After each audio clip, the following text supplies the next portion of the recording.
నమస్తే, welcome to special debate point. నేను రాజశేఖర్. అసలు ప్రధానంగా తెలంగాణ రాష్ట్ర రాజకీయాల్లో పెనుమార్పులు రాబోతున్నాయి. ఒక్కొక్క పార్టీ ఒక్కొక్క వ్యూహంతో లోక్సభ ఎన్నికలకు సిద్ధమవుతున్నటువంటి పరిస్థితి కనిపిస్తుంది. ఇక పొలంబాట పేరుతో బీఆర్ఎస్ పార్టీ అధినేత కేసీఆర్ వైపు పొలంబాట పట్టి రైతుల సమస్యలు తెలుసుకునే ప్రయత్నం చేస్తూ ప్రభుత్వానికి కొన్ని విమర్శలు చేస్తున్నారు ఆయన. అలాగే రైతు పోరాటం పేరుతో బీజేపీ చేస్తుంది, రైతు సత్యాగ్రహ దీక్షలు చేస్తున్నటువంటి పరిస్థితి కూడా కనిపిస్తుంది. అలాగే మేనిఫెస్టో, కాంగ్రెస్ పార్టీ పూర్తి స్థాయిలో మేనిఫెస్టో ప్రకటిస్తుంది. పాంచున్యాయ్ పేరుతో పూర్తిగా ప్రజల్లోకి వెళ్లే ప్రయత్నం చేస్తుంది. 6 గ్యారంటీల హామీ ఎలా అయితే సక్సెస్ఫుల్గా అయ్యి అసెంబ్లీ ఎన్నికల్లో గెలుపొందినటువంటి పరిస్థితి ఉందో, సో దాంతో పాంచున్యాయ్ పేరుతో ఇప్పుడే కాసేపటి క్రితమే పూర్తి స్థాయిలో మేనిఫెస్టో కూడా రిలీజ్ చేసినటువంటి పరిస్థితి. పూర్తిగా ఎన్నికల సమర శంఖం పూరిస్తుంది. పూర్తి స్థాయిలో అన్ని పార్టీలు ముందుకు వెళ్తున్నటువంటి పరిస్థితి కనిపిస్తుంది. ఇదే ఈరోజు డిబేట్ పాయింట్ కంటిన్యూ చేద్దాం. ఎస్, ప్రధానంగా పొలిటికల్ అనలిస్ట్ ముఖేష్ సామ్ల గారు కాసేపట్లో జాయిన్ కాబోతున్నారు. అలాగే టీపీసీసీ ప్రతినిధి శ్రీనివాస్ రెడ్డి గారు మనకి లైవ్లో సిద్ధంగా ఉన్నారు. అలాగే బీఆర్ఎస్ పార్టీ సంబంధించి రామ్మోహన్ గారు కాసేపట్లో జాయిన్ కాబోతున్నారు. బీజేపీ పార్టీ సంబంధించి ఆనంద్ గుప్తా గారు మనకున్నారు. సో వారందరికీ కూడా నమస్కారం. ఎస్, శ్రీనివాస్ రెడ్డి గారికి అలాగే ఆనంద్ గుప్తా గారికి నమస్తే. ఎస్, ప్రధానంగా కాంగ్రెస్ పార్టీ మేనిఫెస్టో రిలీజ్ చేసినటువంటి పరిస్థితి కనిపిస్తుంది. ఎస్, శ్రీనివాస్ రెడ్డి గారు చెప్పండి, అంటే కాంగ్రెస్ పార్టీ 6 గ్యారంటీలు చాలా సక్సెస్ఫుల్గా అయింది. కర్ణాటక తెలంగాణ రాష్ట్ర రాజకీయాల్లో పూర్తిగా మార్పులు తీసుకొచ్చింది. ప్రజల్లో నమ్మకం కలిగి దానికి ముందుగా వెళ్ళేటువంటి పరిస్థితి. సో ఆ నేపథ్య విజయం తీసుకొచ్చింది. ఇప్పుడు అధికారంలో ఉన్నటువంటి పరిస్థితి కనిపిస్తుంది. పాంచున్యాయ్ అనేది సో ఎంతవరకు సక్సెస్ అవబోతుంది? అగ్నిపథ లాంటి కొన్ని స్కీములు తీసేస్తాం, రైల్వే ప్రైవేటీకరణ తీసేస్తాం అంటూ కూడా పూర్తి స్థాయిలో దానికి మేనిఫెస్టోలో కొన్ని అంశాలు పొందుపరిచినటువంటి పరిస్థితి కనిపిస్తుంది. సో దానికి సంబంధించి ప్రధానంగా కాంగ్రెస్ పార్టీ పాంచున్యాయ్ ఎంతవరకు సక్సెస్ అవబోతుంది అనుకుంటున్నారు? దాని యొక్క విధి విధానాలు ఎలా ఉండబోతున్నాయి అంటారు?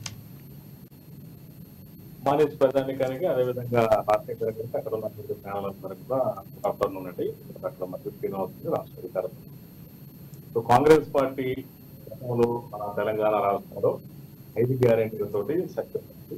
సూక్ష్మంగా 5 గ్యారెంటీలు, స్థూలంగా 3 గ్యారెంటీలు. ఈ 13 గ్యారెంటీల్లో ఇప్పటికే అమలు చేశాము.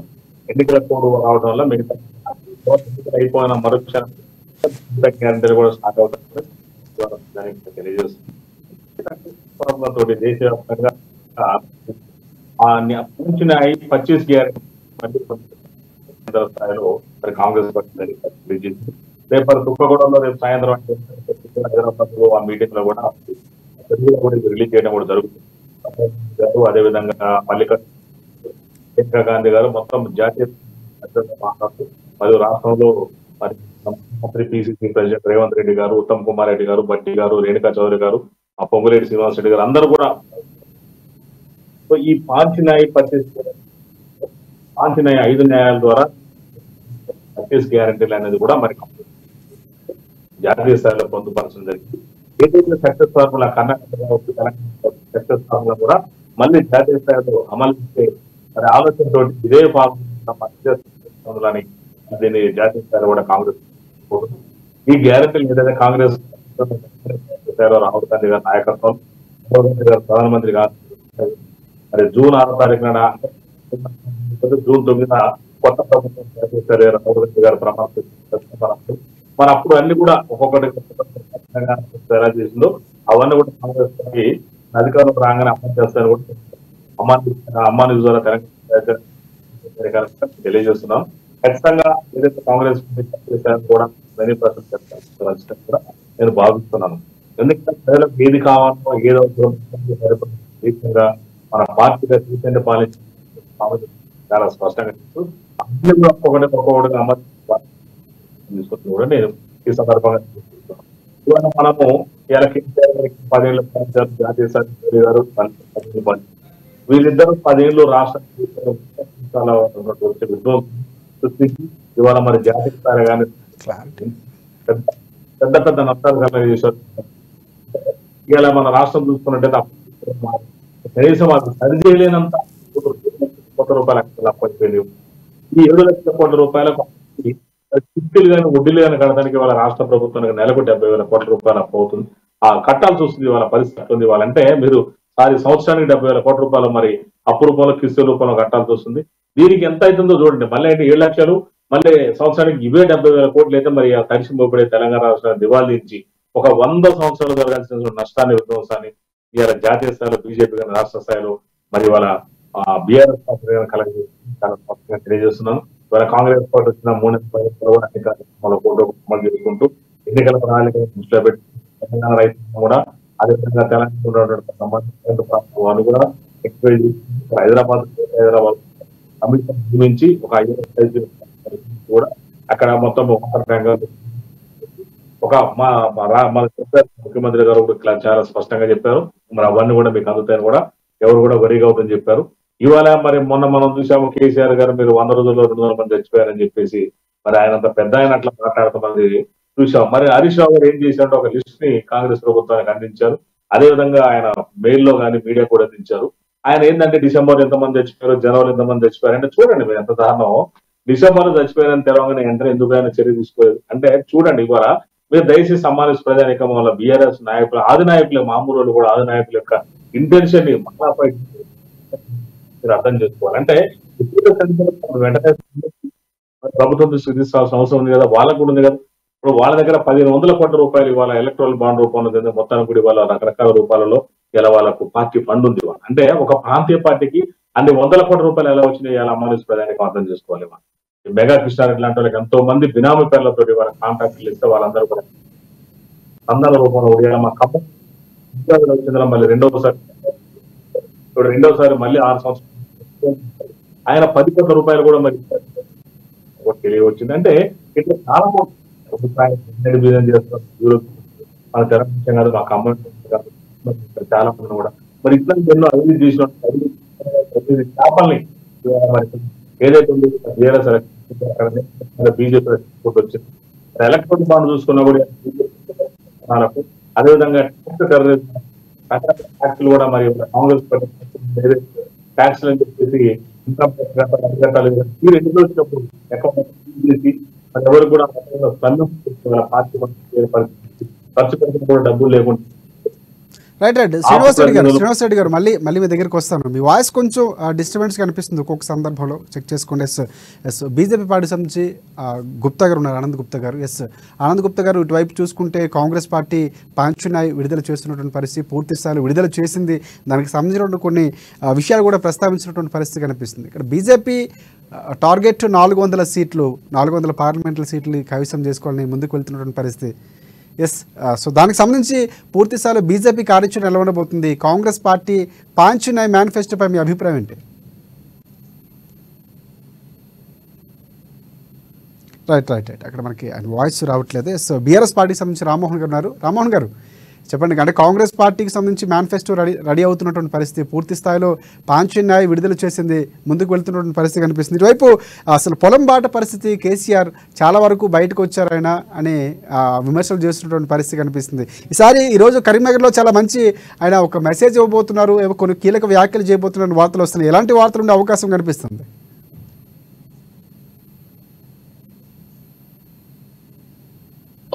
అసెంబ్లీ ఎన్నికల ముందు 6 గ్యారెంటీల పేరు మీద ప్రజలు మభ్యపెట్టి అధికారం రావడం జరిగింది.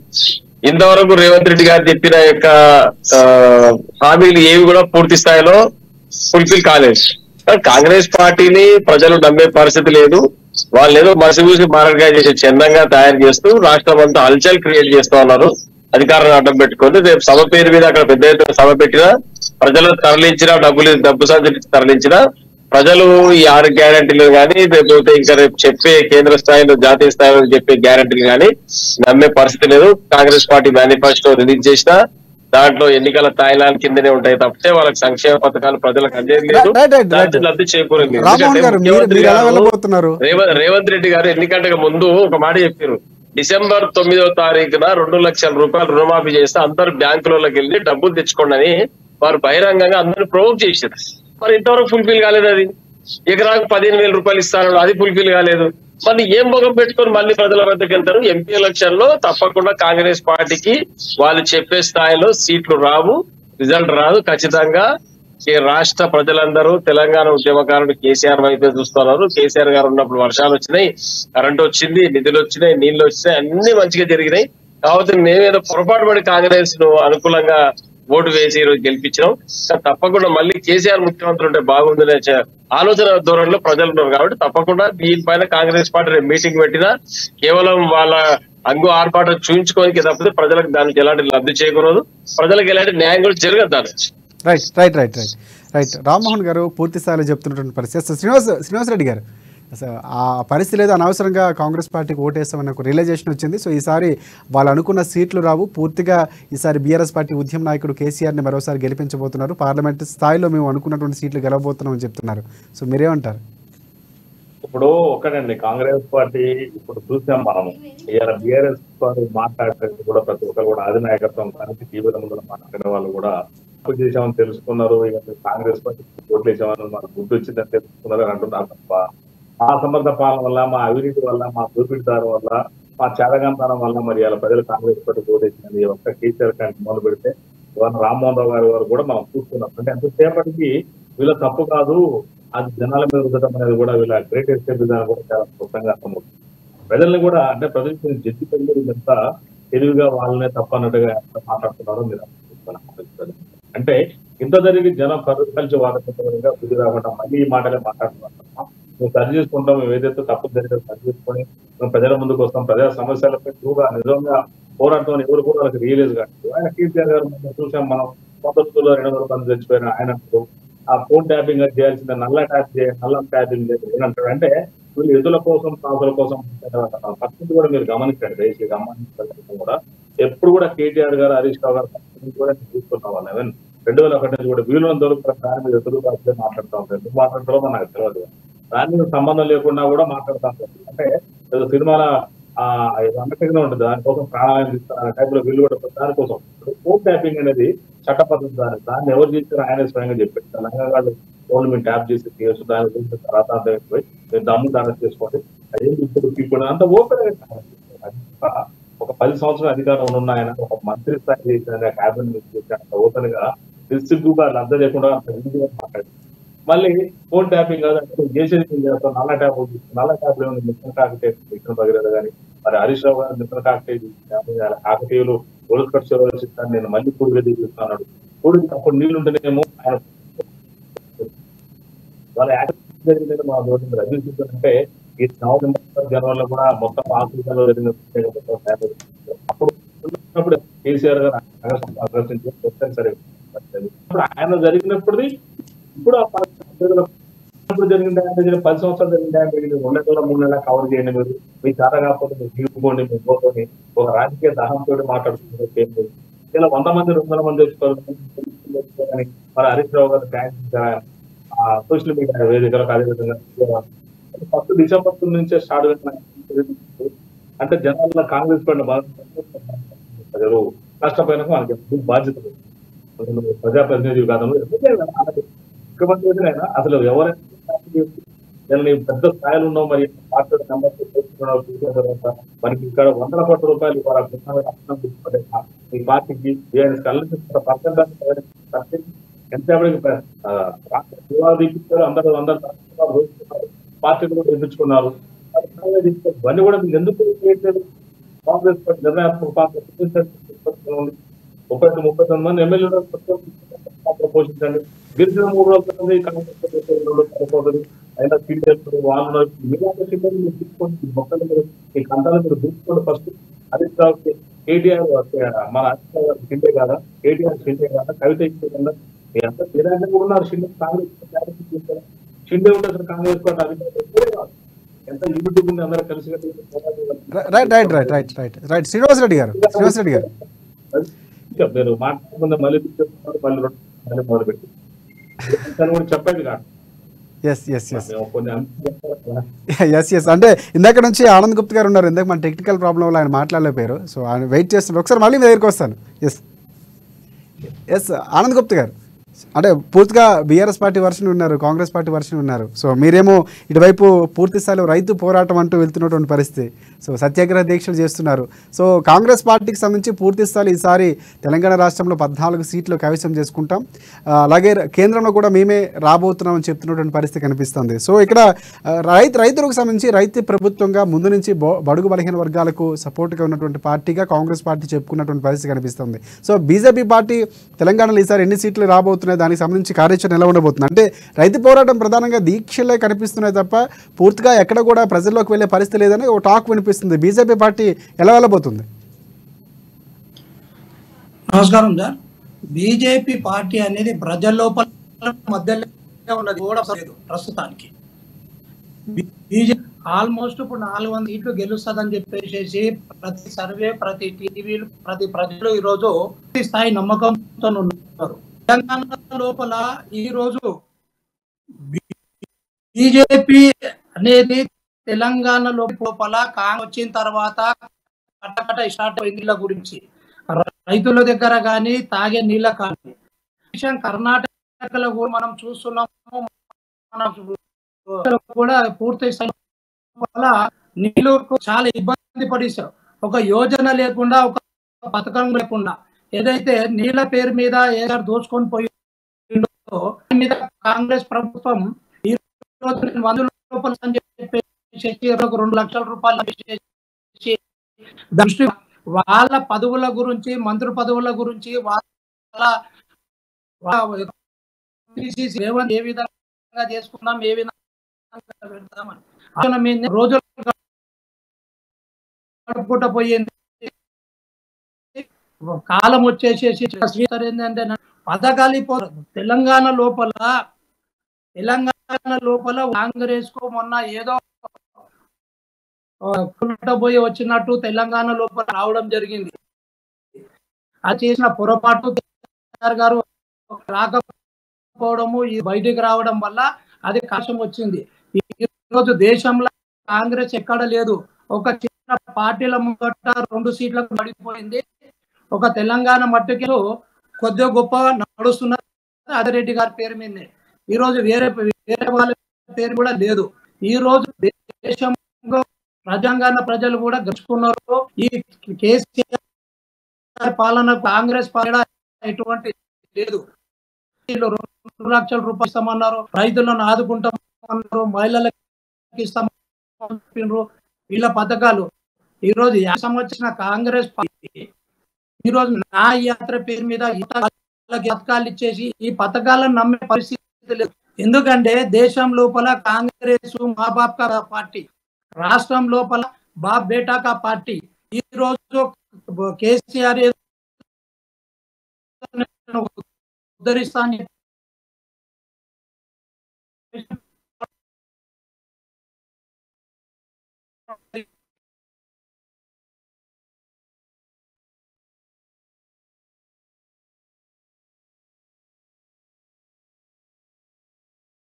ముందు నుంచి కూడా గత ప్రభుత్వం ఇప్పుడు ఒకవైపు పూర్తి స్థాయిలో చూసుకుంటే ఫోన్ ట్యాపింగ్ వ్యవహారం విచారణ జరుగుతున్నటువంటి పరిస్థితి కనిపిస్తుంది. కవిత లిక్కర్ కేసుకు సంబంధించి విచారణ జరుగుతుంది, ఆమె ఢిల్లీలో ఉన్నటువంటి పరిస్థితి. సో ఈ మొత్తం వ్యవహారం కూడా కొంతవరకు ప్రభావం పడే అవకాశం ఉంది. పూర్తి స్థాయిగా బీఆర్ఎస్ పార్టీ మళ్ళీ లేవలేని పరిస్థితిలో ఉందని విమర్శలు వస్తున్నటువంటి పరిస్థితి. కాంగ్రెస్ పార్టీ కూడా ప్రధానంగా ఈ అంశాలు తీసుకెళ్తున్నటువంటి పరిస్థితి కనిపిస్తుంది. సో దాన్ని ఎదుర్కోవడానికి కేసీఆర్ ఈరోజు ఎలాంటి ప్రకటన చేసే అవకాశం కనిపిస్తుంది? ఆయన చాలా రోజుల తర్వాత ప్రజల్లోకి వచ్చారన్నటువంటి విమర్శ ఉంది. సో ఆయన ఇచ్చిన సలహాలు కూడా మేము తీసుకుంటామని ఇప్పటికే సీఎం రేవంత్ రెడ్డి చెప్పినటువంటి పరిస్థితి కూడా కనిపిస్తుంది. ఖచ్చితంగా ఆమోదయోగ్యం మంచి సలహాలు ఇస్తే మేము తీసుకుంటాం, ప్రజలకు ఉపయోగపడే ఖచ్చితంగా చేస్తామని కూడా చెప్పినటువంటి పరిస్థితి. సో ఈరోజు ఎలాంటి ప్రకటన ఉండే అవకాశం ఉందంటారు?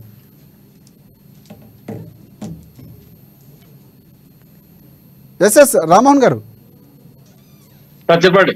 ఎస్ వినిపించింది. అంటే పూర్తి స్థాయిలో చూసుకుంటే ఇటువైపు బీఆర్ఎస్ పార్టీ లేవలేని పరిస్థితులు అయిపోతుంది, వరుసగా దెబ్బ మీద దెబ్బ పడుతుంది. ఈసారిలో లోక్సభలో పెద్ద ప్రభావం ఉండకపోవచ్చు అని చెప్తున్నారు. సో ఇక్కడ కేసీఆర్ ఈరోజు కీలక ప్రకటన చేసే అవకాశం ఉంది. చాలా రోజులకైనా పొలం బాట పడుతూ రైతులకు సమస్యలు లేవనెత్తే ప్రయత్నం చేస్తున్నారు. సో ఈరోజు ఆయన ప్రకటన ఏ విధంగా ఉండబోతుంది? అంటే చాలా వరకు అభ్యర్థుల ప్రకటనలో ముందు నుంచి చాలా క్లియర్ కట్గా వెళ్ళేటువంటి పరిస్థితి. సో ఎలా ఉండబోతుంది అంటారు? అంటే కేసీఆర్ అధినాయకత్వంలో ఈరోజు పార్టీ పూర్తిగా కుదేలయ్యే పరిస్థితి వచ్చిందని విమర్శలు వస్తున్నాయి. సో ఈసారి లోక్సభ ఎన్నికల్లో ప్రభావం ఎంతవరకు ఉండబోతుంది? ఈరోజు కేసీఆర్ ప్రకటన ఎలా ఉండబోతుంది? టిఆర్ఎస్ పార్టీ నిలవలేని పరిస్థితిలో ఉందని ప్రతిపక్షాలు అనుకుంటే మాత్రం పూర్తి వాళ్ళ పప్పులో కాలేసినట్టే. ఎందుకంటే 2 దశాబ్దాల పాటు తెలంగాణ ఉద్యమాన్ని భుజాన వేసుకొని సబ్బండ వర్గాలు ఏకం చేసి తెలంగాణ రాష్ట్రాన్ని సాధించిన పార్టీ టిఆర్ఎస్, కేసీఆర్ గారి నాయకత్వంలో కూడా. అంతకంటే ముందు, వారికంటే ముందు తెలంగాణ అస్తిత్వం కొరకు చాలా మంది పోరాటం చేశారు కాంగ్రెస్ లో ఉన్నవాళ్ళు. కానీ ఉద్యమాన్ని సాధించలేకపోయారు, దాన్ని చివరి వరకు తీసుకుపోయి గమ్యాన్ని చేరుకోలేకపోయారు, విజయాన్ని సొంతం చేసుకోలేకపోయారు. మరి ఉద్యమాన్ని నడిపించడంలో, వ్యూహాలు రచించడంలో, ప్రజల మెప్పు పొందడంలో కేసీఆర్ మించిన వ్యక్తి, కేసీఆర్ మించిన వ్యూహకర్త తెలంగాణ ప్రాంతంలో లేరన్నది వాస్తవం. ఈరోజు కాంగ్రెస్ పార్టీ అధికారంలోకి వచ్చి కల్లబొల్లి మాట అని చెప్పి దాన్ని ఫుల్ఫిల్ చేయలేక మల్ల గుల్లాలు పడుతున్నారు. అది అందరికి తెలిసిన విషయం. ఈ రోజు రైతులు అందరూ కేసీఆర్ వారు వెంటనే ఉంటారు. ఎందుకంటే అబ్కి బార్ కిసాన్ సర్కార్ పైన దేశవ్యాప్తంగా ఉద్యమాలు తీసుకొచ్చి రైతులకు మేలు చేయాలనే ఒక గొప్ప ఆలోచనతోటి కేసీఆర్ గారు ఉన్నారు. మరి ఇక్కడ ఏదో చిన్న పొరపాటు జరిగి ప్రజలందరూ కూడా తెలంగాణ ప్రజలందరూ కూడా కాంగ్రెస్ పార్టీ మైకంలో పడిపోయి వారు చెప్పిన మాటలను కొద్దో గొప్ప నమ్మి మోసపోయిన గ్రహించారు. కాబట్టి ఇప్పుడు ఖచ్చితంగా రైతులందరికీ జరిగిన అన్యాయం కనిపిస్తా ఉంది. రుణమాఫీ జరగలేదు, రైతు ఒక పంట నష్టం రాలేదు, దానికి సంబంధించిన రైతు బంధు కూడా సమానంగా అందడం లేదు. మరి ఇవన్నీ గమనిస్తున్నారు. కాబట్టి ప్రజలందరూ ఈ రోజు రైతాంగం మొత్తం ముఖ్యమంత్రి గారు వెంటనే ఉన్నారు, కేసీఆర్ గారు మాజీ ముఖ్యమంత్రి కేసీఆర్ గారు వెంట ఉన్నారు. తప్పకుండా ఈ యొక్క ఇంపాక్ట్ రైతులకు వ్యతిరేకత రేపు రాబోయే పార్లమెంట్ ఎన్నికల్లో కాంగ్రెస్ పార్టీ చవి చూస్తుంది. ఎందుకంటే వాళ్ళు కూడా మేము 5,000 ఎక్కువ ఇస్తాం ఎకరాకి, కేసీఆర్ గారి కంటే మేము ఎక్కువ ఇస్తాను, ఇమ్మీడియట్ గా 2 లక్షల రుణమాఫీ చేస్తాను December 9 లోపల, మీరు బ్యాంకులకు వెళ్ళి డబ్బు తెచ్చుకోండి, మీరు రైతు ప్రభుత్వమే మాకు కాంగ్రెస్ ప్రభుత్వం అని చాలా మాటలు చెప్పి అధికారంలోకి వచ్చిన తర్వాత ఈ 6 గ్యారంటీలు ఎట్లా అమలు చేయాలని, దానికి డబ్బు ఎక్కడి నుంచి తేవాలి, దాని ప్రణాళికలు ఏం లేకుండా మల్లగులాలు పడుతూ కింది వెనుక అవుతున్నారు. రాష్ట్రం అంతా అల్లకల్లో పరిస్థితి ఉన్నది. దాంతో పాటు కరెంటు కరెక్ట్ అందియలేకపోతున్నారు, రైతులకు నీళ్లు అందియలేకపోతున్నారు, పంటలు ఎండిపోతున్నాయి. దానిపైన సమగ్ర నివేదికలు లేవు వాళ్ళ దగ్గర, అధికారులు కరెక్ట్ లేరు. అంతా చాలా ఇబ్బందికర పరిస్థితి ఉంది. ఇటువంటి రాష్ట్రాన్ని, తెలంగాణ రాష్ట్రాన్ని రామ్మోహన్ గారు మళ్ళీ మీ దగ్గరికి వస్తాను. మనతో పాటు పొలిటికల్ అనలిస్ట్ ముఖేష్ గారు ఉన్నారు. ముఖేష్ గారు ప్రధానంగా వినే ఉంటారు. అంటే పూర్తి స్థాయిలో చూసుకుంటే ఇటువైపు పొలం బాట బీఆర్ఎస్ పార్టీ సంబంధించి కేసీఆర్ వెళ్తున్నారు, ఇటువైపు రైతు పోరాటం బీజేపీ పార్టీ వెళ్తున్నటువంటి మేనిఫెస్టో పూర్తి స్థాయిలో కాంగ్రెస్ పార్టీ అభ్యర్థులు ప్రకటించింది, మేనిఫెస్టో కూడా ప్రకటించింది. సో ఇప్పుడు పార్లమెంట్ ఎన్నికలకు సంబంధించి బీజేపీ 400 సీట్లు ప్రధానంగా వెళ్తున్నటువంటి పరిస్థితి. సో ఇక్కడ కాంగ్రెస్ పార్టీ ప్రభావం ఎంతవరకు ఉండబోతుంది? అంటే వినే ఉంటారు పూర్తి స్థాయిలో తెలంగాణ రాష్ట్ర రాజకీయాల్లో చాలా మార్పులు వచ్చాయి. సో పూర్తి స్థాయిలో కేసీఆర్ ఈ స్థాయిలో రిజల్ట్స్ ఉంటాయని ఎవరు ఎక్స్పెక్ట్ చేయలేదు. సో మీ ఎన్నికలుగా చూస్తే కనుక సో ఇప్పుడు ఎలా ఉండబోతున్నారు లోక్సభ పార్టీకి సంబంధించి లోక్సభ ఎన్నికల్లో ప్రభావం ఎంతవరకు ఉండబోతుందంట? అయితే మీరు ఇంతకుముందు మాట్లాడుతూ ఒక మిత్రుడు మన బీఆర్ఎస్ పార్టీ అనేది పూర్తిగా తుడిచిపెట్టుకొని పోతుంది తెలంగాణలోకి వెళ్ళి, ఇలాంటి పరిస్థితి రాదేమో అని చెప్పి ఒక స్తబ్దత ఉంది. కానీ ఇక్కడ గమనించాల్సినటువంటి అవసరం ఏంది అని అంటే, తెలంగాణలో బీఆర్ఎస్ పార్టీ అని ఉండడం కాంగ్రెస్కు అవసరమే, బీజేపీకి అవసరమే. ఈ రెండింటికంటే ముఖ్యంగా తెలంగాణ ప్రజలకు ఇంకా అవసరం అని నేను చెప్పదలుచుకున్నాను. ఎందుకు అని అంటే కాంగ్రెస్ బీజేపీకి పచ్చిగడ్డేస్తే మండుతాయి, వాళ్ళకు ఒక ఆల్టర్నేట్ కావాలి. వాళ్ళు డైరెక్ట్ అపోనెంట్గా ఇక్కడ ఉండలేరు. రెండు ప్రధాన మనం బాగా దక్షిణాదిలో ఉన్నట్టయితే ఎక్కడ చూసుకున్నా మీకు ప్రాంతీయ పార్టీలదే హవా ఉంటుంది. రెండు జాతీయ పార్టీలను అపోనెంట్గా పబ్లిక్ చూడలేరు. కాకపోతే ఇప్పటికిప్పుడు వ్యతిరేకత ఉన్నటువంటి మాట వాస్తవం కావచ్చు. కానీ రాను బీఆర్ఎస్ పార్టీ ఒక 2 years తర్వాత ఖచ్చితంగా పుంజుకుంటుంది. ఇక్కడ ఒక రెస్పెక్టబుల్ నెంబర్ వస్తుందని నేను అనుకుంటున్నాను. ఎంపీ అభ్యర్థుల ఎన్నిక కావచ్చు. కాంగ్రెస్ పార్టీ వచ్చి చూస్తే ఇప్పుడు అసెంబ్లీ ఎన్నికల్లో ఉన్నంత అగ్రెసివ్గా, అంత చాకచక్యంగా అభ్యర్థులను ఎన్నుకోవడంలో ఉండట్లేదు. ఇది ముఖ్యంగా గమనించాలి. ఇంకొక విషయం ఏంటంటే క్యాడర్ కానీ దానికి సంబంధించిన లీడర్స్ కానీ అప్పుడు ఏదో గాలిలో వచ్చినాం కాబట్టి అదే గాలిని మెయింటైన్ చేయాలని చూస్తున్నారు. కానీ ఆ వ్యూహాలు కానీ ఆ అగ్రెసివ్నెస్ కానీ ఇప్పుడు కనబడతలేదు. బీజేపీ అంటారా, బీజేపీకి ఏదైతే ఇంతకుముందు వచ్చిన 4 స్థానాలు 4తో పాటు 1-2 అటు ఇటు అవుతుండొచ్చు తప్ప మొత్తం ప్రధాన ప్రతిపక్షం బీజేపీ అవుతుందని చెప్పి నేనైతే అనుకోవట్లేదు. అంటే కాంగ్రెస్ పార్టీ పరిస్థితి ఎలా ఉండబోతుంది? కాంగ్రెస్ పార్టీ ఊహించిన స్థాయిలో వచ్చినటువంటి పరిస్థితి రేవంత్ రెడ్డి నాయకత్వంలో ముందుకు వెళుతున్నటువంటి పరిస్థితి కనిపిస్తుంది. ఇక్కడ ప్రధానంగా 6 గ్యారెంటీలు అనేది కాంగ్రెస్ పార్టీకి అసెంబ్లీ ఎన్నికల్లో కలిసి వచ్చిన అంశం. ఇక్కడ పాంచిన ఎంతవరకు సక్సెస్ అయ్యే అవకాశం కనిపిస్తుంది తెలంగాణ విషయాన్ని? 6 గ్యారెంటీలని నమ్మి ప్రజలు వేసిర్రు ఓట్లు అని అయితే నేనైతే నమ్మనండి. యాంటీ ఇన్కంబెన్సీని వాళ్ళు క్యాచ్ చేసుకున్నారు. కాకపోతే ఏంటి అని అంటే వాళ్ళ మీద వ్యతిరేకతతో మాకేసిర్రు ఓట్లు అని ఏ ప్రధాన పార్టీ అయినా చెప్పుకోదు. మేము మమ్మల్ని నమ్మింది, మా 6 గ్యారెంటీలను నమ్మింది అని చెప్పి వాళ్ళు ఒక ప్రోపగండా చెప్తున్నారు తప్ప 10 సంవత్సరాలు ఉన్నటువంటి యాంటీ ఇన్కంబెన్సీ ఏదైతే ఉందో అది ఖచ్చితంగా కాంగ్రెస్ పార్టీ కలిసి వచ్చిందనే చెప్పాలి. కానీ ఈ 6 గ్యారెంటీలను నమ్మైతే జనాలు ఓట్లు వేయలేదు. అంటే ఇంకోటి ఇక్కడ ఆరోపిస్తుంది ఏంటంటే సో ఆ ప్రభావం తగ్గింది, అనవసరంగా మేము కాంగ్రెస్ పార్టీని గెలిపించామని ఒక రియలైజేషన్ వచ్చిందని కూడా బీఆర్ఎస్ పార్టీకి సంబంధించిన నేతలు మాట్లాడుతున్నారు. సో నిజంగా ఈసారి ఆ ప్రభావం ఉండబోతుంది అంటారా? అంత రియలైజేషన్ బీఆర్ఎస్ పార్టీ నేతలు మాట్లాడమని కాదు కానీ గ్రౌండ్ లెవెల్లో ఆ డిస్కషన్ అయితే, ఆ మౌత్ టాక్ అయితే స్టార్ట్ అయ్యింది అని చెప్పి అని అంటున్నారు. అది ఎంతవరకు ఓటు రూపకంగా మారుతుందో అది పార్లమెంట్ పార్లమెంట్ ఎన్నికల్లో వీళ్ళకి ఎంత కలిసి వస్తుంది అనేది కూడా చూడాలి కదా. మనం ఎలక్ట్రల్ పాలిటిక్స్లో ఉన్నప్పుడు అయ్యో పాపం అనడం కామన్, రైట్. కానీ అది కాదు కదా ఇప్పుడు బీఆర్ఎస్ పార్టీకి కావాల్సింది. దాన్ని వీళ్ళు ఓట్లుగా ఎట్లా కన్వర్ట్ చేసుకుంటారు, వీళ్ళ పాత్ర పార్లమెంట్లో ఏ విధంగా ఉండబోతున్నది. ఊరికే మీరు కాంగ్రెస్ని తిట్టడమో బీజేపీని తిట్టడమో ఇవి కాకుండా మేము పార్లమెంట్లో ఉంటే మా గొంతుక ఏ విధంగా వినిపిస్తాము, అసలు మమ్మల్ని గెలిపించాల్సినటువంటి అవసరం ఏముంది తెలంగాణ ప్రజలకని చెప్పుకోగలిగినప్పుడు మంచి నెంబరే వస్తుంది. అసలు 0 అనుకున్నాం వాస్తవంగా, బీఆర్ఎస్కి అసలు ఉండదు, బీఆర్ఎస్ పార్టీకి ఒక్కరు కూడా గెలవరని చూస్తూ ఉంటే మనం ప్రతిసారి రిజల్ట్ చూస్తే 0 to 1 అని 1 to 2 అని ఆ ప్రాబబిలిటీ అనేది పెరుగుతూ వస్తున్నది. కాబట్టి ఇప్పుడు అసలు కేసీఆర్ రాజకీయ చతురతకు కానీ తన వ్యూహాలకు కానీ పదును పెట్టాల్సినటువంటి ఒరిజినల్ సమయం. అట్ ద సేమ్ టైం కింది స్థాయిలో ఉన్నటువంటి క్యాడర్ కూడా ఏదో వాళ్ళు గాలిలో గెలిచారు కాబట్టి ఇప్పుడు వీళ్ళు అలర్ట్ ఉంటే సర్వే సంస్థలు కానీ మిగతా పార్టీలు ఉన్నదానికంటే ఎక్కువ గెలుచుకునేటటువంటి ఛాయిసెస్ ప్రాబబిలిటీ అయితే ఉందని నేను చెప్తున్నాను. S S S Srinivas Reddy గారు, సో వినే ఉంటారు ముఖేష్ గారి మాటలు. అంటే పూర్తి స్థాయిగా ఈసారి కొంచెం అవకాశం ఉంది, అలాంటి టాక్ నడిపిస్తుంది, కానీ ఓట్ల రూపంలో మారుతుందో లేదో వేచి చూడాలని చెప్తున్నారు. సో మీరేమంటారు? ఇప్పుడు మనం చూసుకున్నట్టు టీఆర్ఎస్ ఒక్కరు కూడా రాదండి తెలంగాణ. టీఆర్ఎస్ ఒక్కరు కూడా ఎమ్మెల్యే కాంగ్రెస్ పార్టీకి 5% వస్తుంది.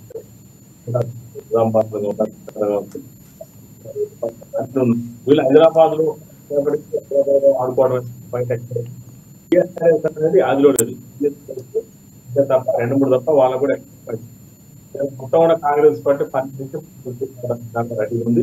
టీఆర్ఎస్ అనేది ఒకరు కూడా కేసీఆర్ గారు గ్రామాలంటే కూడా వాళ్ళు నమ్మే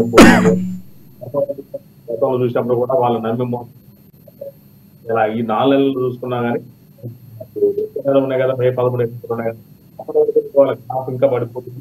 మనం చూస్తే బీఆర్ఎస్ వాళ్ళకి వాళ్ళకి దాదాపు 35-36% ఓట్లు వచ్చాయి.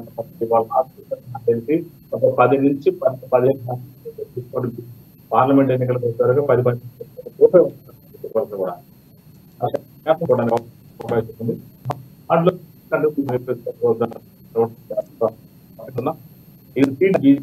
బీఆర్ఎస్ ఏ ఒక్కరు కూడా రారు, ఎందుకంటే వాళ్ళకి సరైన అభ్యర్థులు లేరు.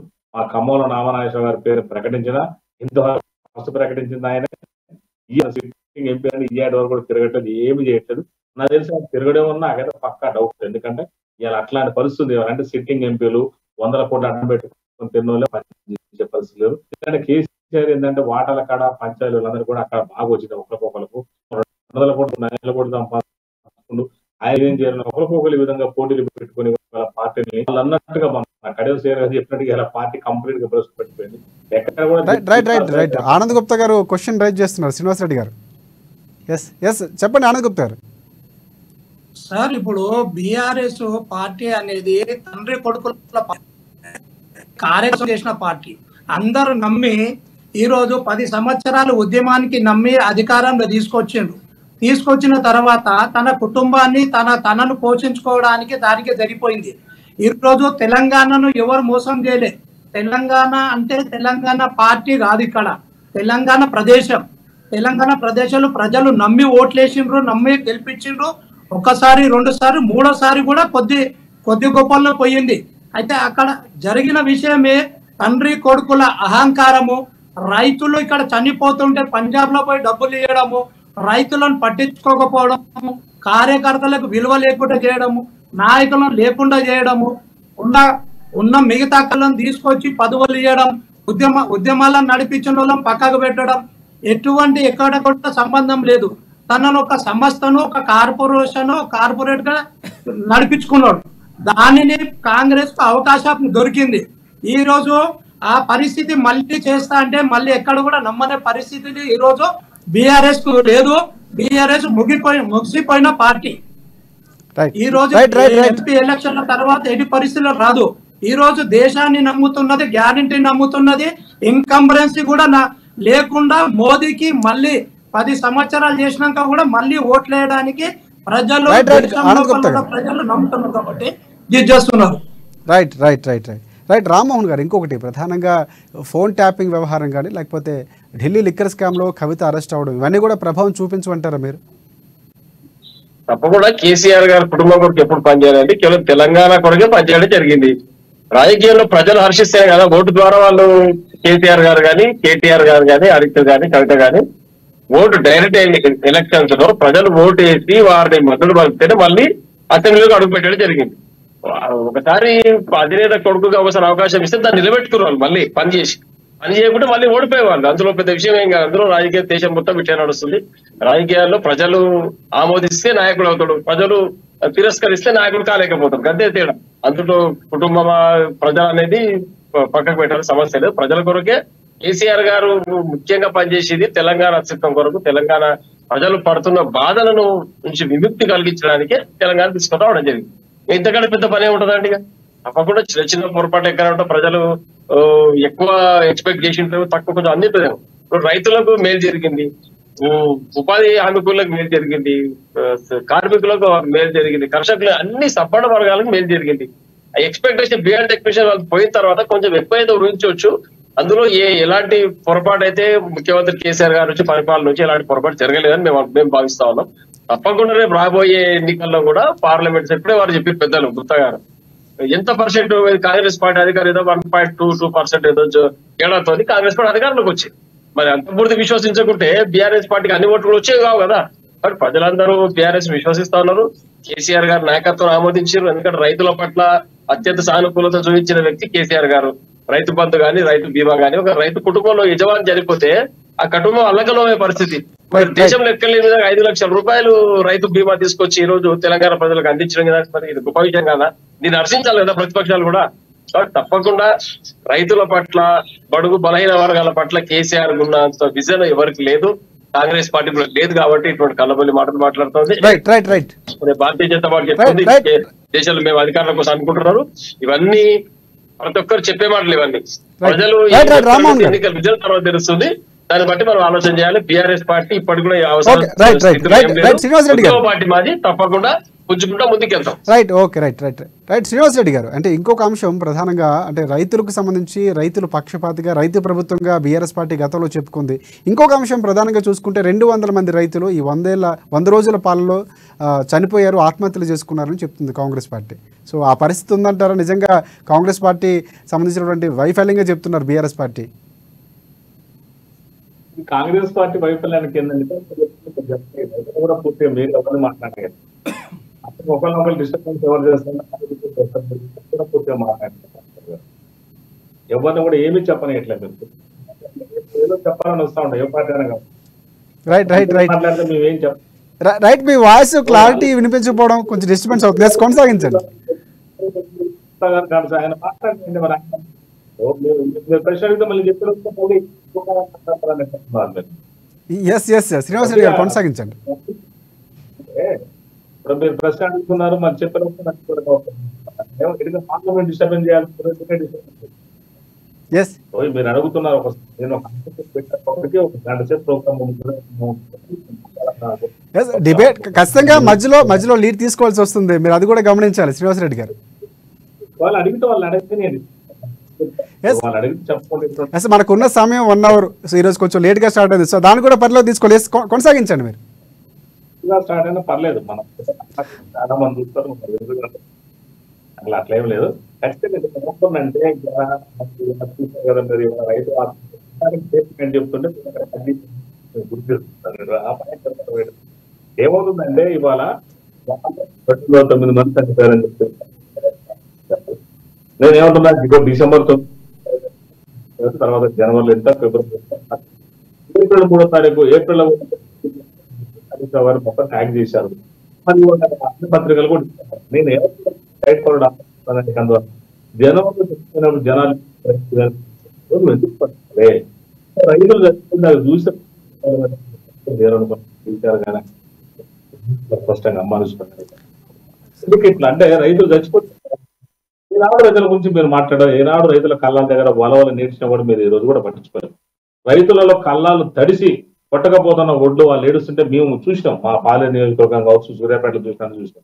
మీరు గోనె సంచులు కూడా కనీసం ఇయ్యలే. పాప ఒడ్ల అలా అవి అందిలేకపోయారు మీరు. అంటే మీరు ఇచ్చినటువంటి అవుట్ సోర్సింగ్ కాంట్రాక్ట్లు వాళ్ళు దాచుకొని లీడ్ చేశారు తప్ప వాళ్ళంతా వ్యాపారం చేసుకున్నారు తప్ప ఎక్కడ ఊర్లేదు.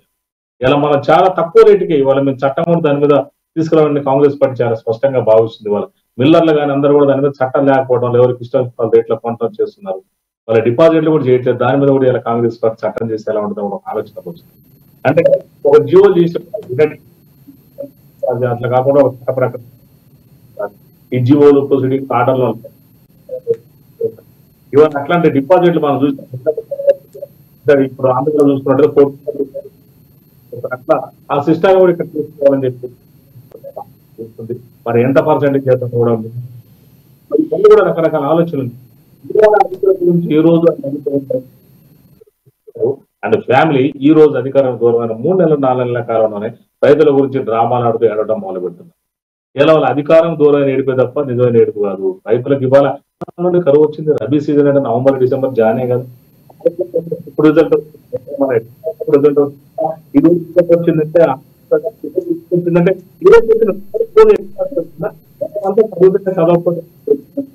అదుపు పెట్టుకుని కావాలని ఎలాంటిది కూడా చాలా నల్గొండ జిల్లాలో ఆయన దాన్ని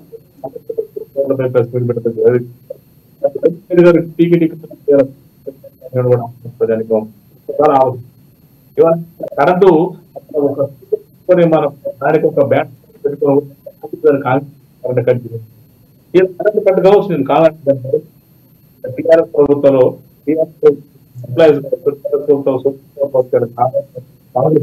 చేయడం కోసం నేను చాలా స్పష్టంగా చెప్తున్నా. ఇప్పుడు లోడ్ ఎక్కువ ఈ సంవత్సరం మార్చి పెరిగింది. ఎందుకు పెరిగిందంటే ఎండలు ఎక్కువ పెరిగినాయి. మరి ఏమైనా కేసీఆర్ పోతే ఉచిత కరెంట్ పోతుందని ఒక ఆయన అంటే కేసీఆర్ పోయేటప్పుడు ఏమైనా ప్లగ్ బిక్కువ పోతుందా? అడిపోతుందా? కరెంట్ ఉన్నటువంటి ప్రాజెక్టులు అవే కదా, మనం ఏం మారవైతే కాదు కదా. వినియోగంలో కొద్దిగా తేడా కావచ్చు, కన్జంప్షన్ అంతే తప్ప వేరే ఏమున్నది కదా. మరి వాళ్ళు అన్నింటి కూడా కృత్రిమంగా కష్టాలు కరువులు సృష్టించిన చరిత్ర ఇలా బీఆర్ఎస్ నాయకులు, బీఆర్ఎస్ కార్యవర్గాన్ని కాదా లేకపోతే వాళ్ళ నాయకులు చాలా స్పష్టంగా ఉంది. ఏం జరిగింది 4 నెలల కాలం ఏమి బాధ తప్ప యావ తప్ప ఏమి లేదు. క్రియాశీలక పాత్ర బీఆర్ఎస్ పార్టీ చెప్పారు సార్ ముఖేష్ పార్టీ ఎవరు పార్టీ ఎవరు ప్రజాస్వామ్యంలో మా రేవంత్ రెడ్డి గారు మేము గౌరవిస్తాం. మీ పాత్ర ప్రతిపక్ష క్రియాశీలకంగా 3 రోజులని మీ ప్రభుత్వం మీరు దిగిపోండి. ఏం దిగిపోండి అన్నట్టు మాట్లాడితే హరీష్ రావు దిగిపోండి అంటాడు. అంటే దిగిపోవడం ఏంటి? దిగిపోవటం రైట్ శ్రీనివాస్ రెడ్డి గారు బీజేపీ పార్టీకి సంబంధించి బీజేపీ పార్టీ కూడా ప్రధానంగా 25,000 రూపాయలు పంట నష్టం అడుగుతున్నటువంటి పరిస్థితి కూడా కనిపిస్తుంది. చివరిగా మీరు కంక్లూడ్ చేయాలంటే ఏం చెప్తారు? అంటే బీజేపీ పార్టీకి సంబంధించి ప్రభావం లేదంటారు, ఎందుకంటే పూర్తి స్థాయిలో ఓటింగ్ శాతం కూడా పెంచుకుంది, సీట్ల శాతం కూడా పెంచుకుంది అసెంబ్లీ ఎన్నికల్లో. మనం ఒకసారి చూసుకుంటే వచ్చింది అప్పుడు సుమారు 9. ఇప్పుడు మొన్న 2019 చూసుకుంటే 13.9% ఓట్లు వచ్చినాయి కాదని. ఇప్పుడు ఇవాళ పార్లమెంట్ అనేది కూడా ఒక వచ్చింది. ఎందుకంటే అవార్డు పొజిషన్ ఒక అలాగే అంటే మన మన తెలంగాణ ఎక్కువ సీట్లు రావడానికి అవకాశం ఉంది. బీఆర్ఎస్ మీరు అన్నట్టుగా బీఆర్ఎస్ పర్సెంటేజ్ తగ్గి దాని మంది వాళ్ళు బెనిఫిట్ అయితే మనం చెప్పలేం తప్ప బీజేపీ వారు తప్ప అదనంగా వాళ్ళకి ఏమీ వరదని కూడా చెప్తున్నా. వాళ్ళ సీట్లు గతంలో 4 వచ్చినాయి. ఆ 4-3 దగ్గర కూడా మంచి అవకాశం ఉంది. నేను మళ్ళీ 3-4 సీట్ల కన్నా వాళ్ళు ఆగిపోతారు. పెరగడానికి మనకు ఆస్కారం లేదు. అభ్యర్థి ఆ ఖమ్మంలో తాండ్రా చేస్తున్నా మరి విద్యార్థి సంఘం మరి వాళ్ళ అభ్యర్థులు పెట్టుకొని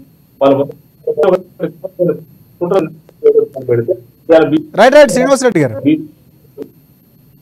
బీజేపీ కోట్ల బీఆర్ఎస్ కోట్ల కంక్లూడ్ చేయండి. ఉన్నారు తప్పనిసరిగా. ఎందుకంటే కాంగ్రెస్ పార్టీ నుంచి 14 రైట్ టీఆర్ఎస్ అనేది right right S Anand Gupta గారు చివరిగా ఏం చెప్తారు? కంక్లూడ్ చేయాలంటే కనుక పూర్తిగా బీజేపీ పార్టీకి సంబంధించి కానీ బీఆర్ఎస్ పార్టీకి సంబంధించి కానీ పూర్తి స్థాయిలో చూసుకుంటే కనుక అంటే బీజేపీ పార్టీ ఓట్ల శాతం పెరుగుతుంది, 400 టార్గెట్గా వెళ్తుంది. సో తెలంగాణలో ఎన్ని సీట్లు సాధించబోతున్నారు? చివరిగా ఏం చెప్తారు? కంక్లూడ్ చేయండి.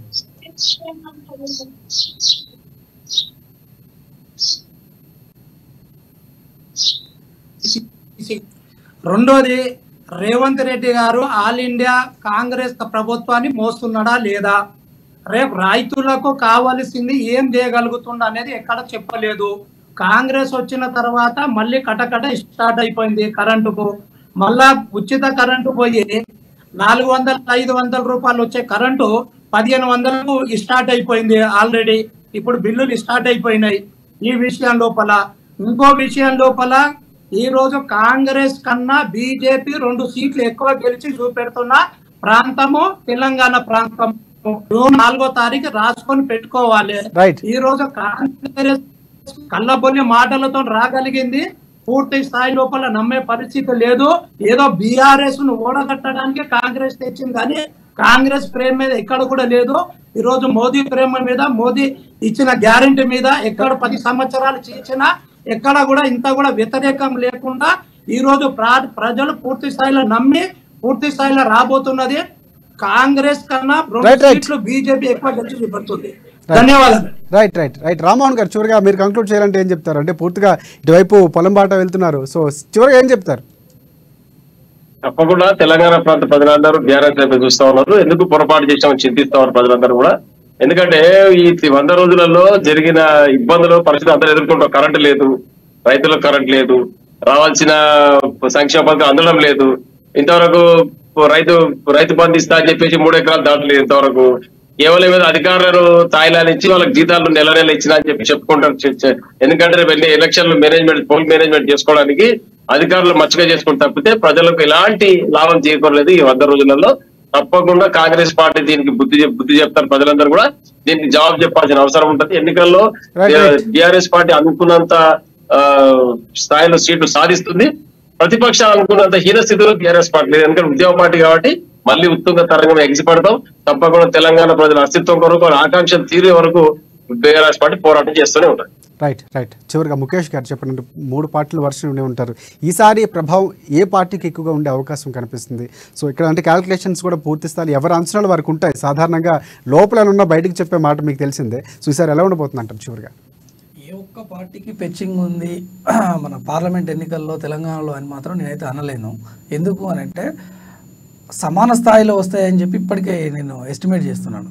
ఎందుకు అని అంటే కాంగ్రెస్ పార్టీలో ఉన్నటువంటి లోపాలు కాంగ్రెస్ పార్టీలో ఉన్నాయి, బీజేపీలో ఉన్నటువంటి లోపాలు బీజేపీకి ఉన్నాయి, ఇక్కడ బీఆర్ఎస్లో ఉన్నటువంటి లోపాలు బీఆర్ఎస్కి ఉన్నాయి. ఎందుకంటే బీఆర్ఎస్ మేము ప్రజలకు ఎందుకు అవసరం అని చెప్పుకోవడం వల్ల ఖచ్చితంగా వెనుకబడుతున్నారు. అదే కరెంటు కోతలు, అదే రైతుల సమస్యలు, లేకపోతే ఈ రైతు బంధు వల్లే అది అనేది ఒక అవుట్డేటెడ్ ఇష్యూస్ తెర మీదకి తేవడం వల్ల వీళ్ళు అవుట్డేటెడ్ అయిపోయే ఛాన్సెస్ ఉన్నాయి.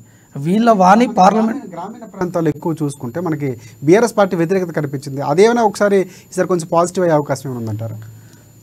బీఆర్ఎస్ పార్టీకి వ్యతిరేకత క్రియేట్ చేసినారు.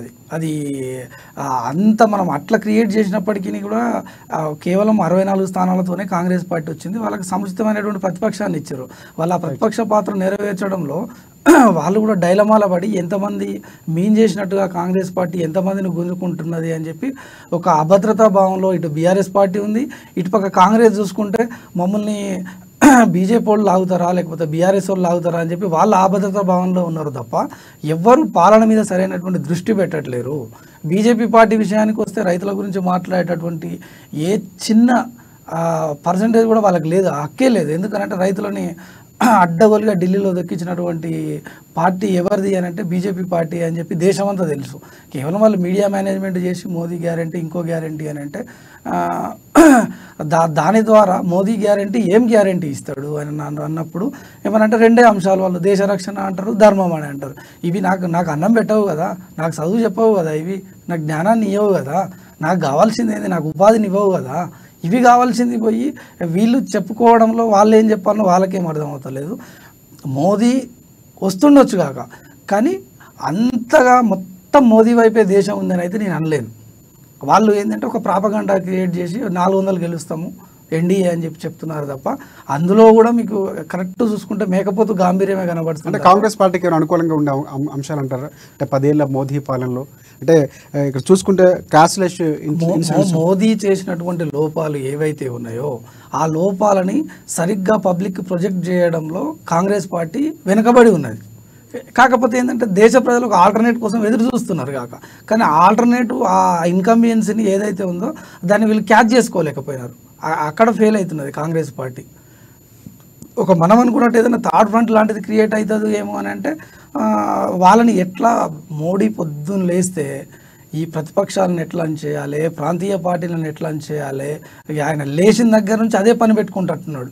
కాబట్టి వేరే వాళ్ళని ఎదగనీయకుండా చూసుకోవడంలో సక్సెస్ అవుతున్నాడు తప్ప దేశం ఎదుగుదలలో ఆయన పాత్ర ఏం లేదండి. ఇవన్నీ ఎప్పుడు బయటపడతాయంటే ఈయన పాలన ముగిసిన తర్వాత అన్ని బయటపడతాయి. ఈరోజు కూడా బీఆర్ఎస్ పార్టీ అయిపోయిన తర్వాత వీళ్ళు ఇవి తప్పులు చేసినారు అని చెప్పి ఏ విధంగా అయితే కాంగ్రెస్ పార్టీ బయట పెడుతున్నదో సేమ్ అదే సిచ్యువేషన్ మోడీ దిగిపోయిన తర్వాత వస్తుంది. రైట్ ఇంకొకటి అంశం అంటే ప్రధానంగా బీఆర్ఎస్ పార్టీ సంబంధించి ఒక ఆరోపణ కూడా వస్తుంది. అంటే బీఆర్ఎస్ పార్టీ అనేది అంటే పార్లమెంట్ ఎన్నికలకి ప్రధాన పోటీ కాంగ్రెస్ పార్టీ బీజేపీ మధ్య ఉంటుంది తప్ప పెద్దగా ప్రభావం ఉండకపోవచ్చు అంటే ఎన్నికల ప్రభావం కూడా చెప్తున్నారు. అంటే కాంగ్రెస్ పార్టీ అసెంబ్లీ ఎన్నికల్లో సాధించిన సీట్లు కానీ లేకపోతే ఆ పర్సంటేజ్ కానీ సో ఆ స్థానాలు ముఖ్యమంత్రి అయినటువంటి పరిస్థితి రేవంత్ రెడ్డి. సో ఈ ప్రభావం పార్లమెంట్ ఎన్నికల్లో ఎంతవరకు ఉంటుంది? తెలంగాణ అంశానికి చూసుకుంటే 14 సీట్లే లక్ష్యంగా వెళ్తున్నారు. సో ఆ పరిస్థితి ఉంటుందంటారా? మీకు కాంగ్రెస్ పార్టీ ముఖ్యంగా అభ్యర్థులను ఎవరిని పెట్టాలి అనే దాంట్లో మీమాంసలోనే ఉన్నది ఆ పార్టీ. దానికి అంత స్పష్టత లేదు. బీజేపీ అంటారా, బీజేపీ 7-8 మంది బీఆర్ఎస్లను గుంజుకొని టికెట్లు ఇచ్చింది.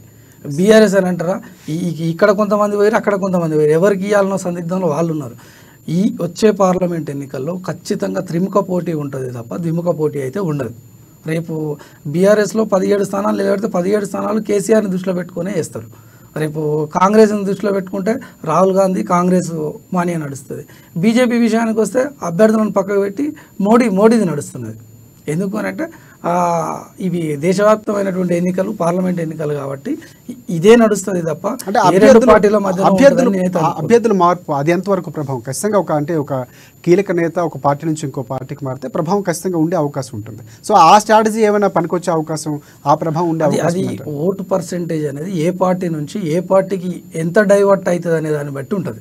మనం ఇప్పుడు ఏది ఉన్నా ఊహాగానాలు మాత్రమే. ఎందుకు చెప్తున్నాను ఈ మాట అంటే మీరు బిఫోర్ ద అసెంబ్లీ ఎలక్షన్ చూసుకుంటే తెలంగాణ భవన్ ఏ ఒక్క రోజు ఖాళీగా లేదండి. కిటకిటలాడింది.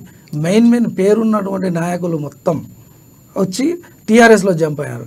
టీఆర్ఎస్లో జంప్ అయినప్పుడు ఏమన్నారు, అసలు టీఆర్ఎస్కి తిరిగే లేదు అని అన్నారు. కానీ లీడర్ వచ్చినప్పుడు ఓట్లు రాలేదు వాళ్ళ వెనకాల నుంచి. రేపు ఇదే జరుగుతుండొచ్చు కదా.